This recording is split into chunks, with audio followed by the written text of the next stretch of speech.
Salut le petit lapin.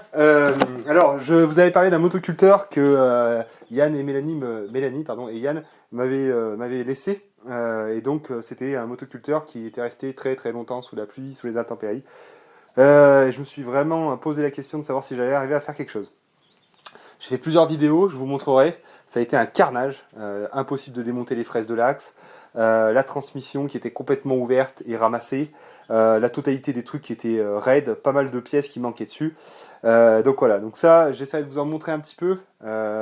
Et je me suis vraiment posé la question de savoir si j'allais vraiment travailler là-dessus, parce que c'était quand même beaucoup de travail, il va y avoir aussi des dépenses. Et donc bah, c'est toujours pareil, est-ce qu'on va jusqu'au bout de la réparation ou est-ce que ça vaut pas le coup d'en acheter un neuf? La question se pose toujours. On est toujours dans un esprit de recyclage, de récupération, évidemment, faire le moins de déchets possible, hein, ça évidemment. Mais bon, il y a des moments où, économiquement, on va pas non plus se tirer des balles dans le pied volontairement. Je suis très content, le moteur marche. Putain, je suis super content. Donc, ce qui se passe, donc déjà, c'est qu'il y avait beaucoup de pièces qui manquaient dessus.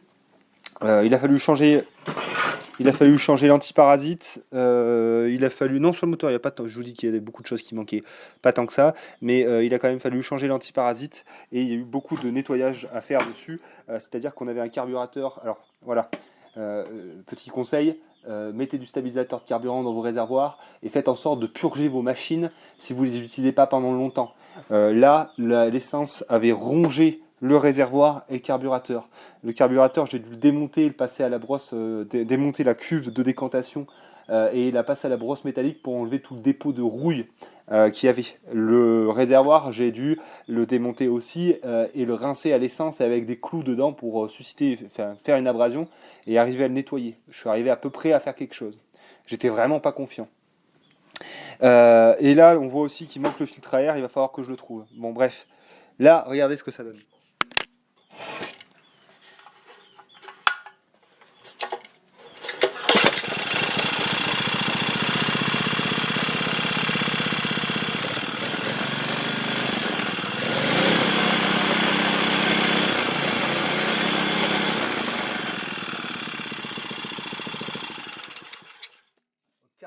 Au quart de tour, putain, c'est excellent quoi. Donc il tourne super bien, putain, Honda, franchement. Les Chinois et les Japonais, ils travaillent bien quand même. Les Japonais surtout. C'est japonais ça, hein. Enfin, je sais pas. C'est du yakuy quoi. Hein, raciste, raciste. Bref, bon voilà, donc il tourne bien.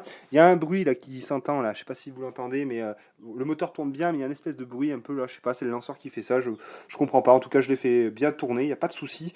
Le volet de gaz fonctionne très bien, donc il n'y a pas de problème.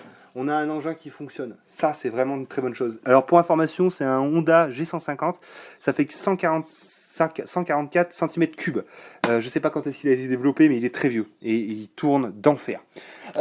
Et donc voilà, et donc après on a toute la partie, tout le support quoi, hein, là qui a été démonté, hein, donc la transmission a été complètement ouverte, donc là il va falloir que je trouve une transmission neuve. Ça va pas être facile, et puis d'en trouver une surtout qui va s'adapter, hein, c'est pas dit que je trouve ça. Et il va falloir démonter cette poulie, hein, il faut savoir que tout est soudé par la rouille dessus. Voilà, le support est là, quoi, donc bon, ouais, là ça ressemble pas du tout à un motoculteur pour le moment, c'est un peu la merde. Et puis il manque un garde-boue, il y aura des pièces à refaire, enfin bon bref. J'essaierai de vous mettre une vidéo là quand j'avais essayé de démonter aussi les fraises, parce que les fraises en fait elles étaient soudées sur l'axe de transmission.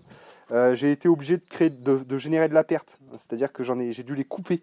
J'ai dû, j'ai dû passer un temps pas possible à la meuleuse pour arriver à les retirer de l'axe. Ça a été complètement dingue en fait. Donc voilà. Et bon bref, mais quand même, j'ai fait en sorte de pouvoir les réutiliser et de créer un assemblage de 2 fraises au lieu de 3. Bon, voilà. Donc tout ça, j'essaie de vous faire une vidéo. Je sais pas si je vous mettrai bien. Parce qu'il a fallu que je fabrique un outil aussi pour essayer d'extraire les fraises. Putain, j'ai passé avec Agnès, on a passé une journée, j'en ai passé 2 de mon côté, je crois. Donc voilà. Bon, en tout cas, ce qui va se passer, c'est que je vais essayer de voir un petit peu si je peux me payer une transmission. Et j'aimerais vraiment quand même arriver à le remettre sur pied, ce bordel. Parce que ça me fait chier en fait de balancer toutes ces pièces. Ça me fait chier d'avoir un moteur de côté que personne n'en fera rien. Donc j'ai envie de refaire une machine. J'ai envie de refaire une machine. Donc je vais trouver les pièces et je vous tiendrai au courant de ce qui se passe. Peut-être je vous ferai une vidéo, peut-être pas, ça dépend. Voilà. Et s'il y a deux trois gens là qui tâtent un peu la motoculture, qui sont capables de me trouver là, un filtre à air, et ben allez-y, envoyez. Et du coup, en fait, j'ai aucune idée du fabricant qui a développé le motoculteur. Là, j'ai un moteur, mais j'ai aucune idée qui est le fabricant du châssis, en fait. Il n'y a rien.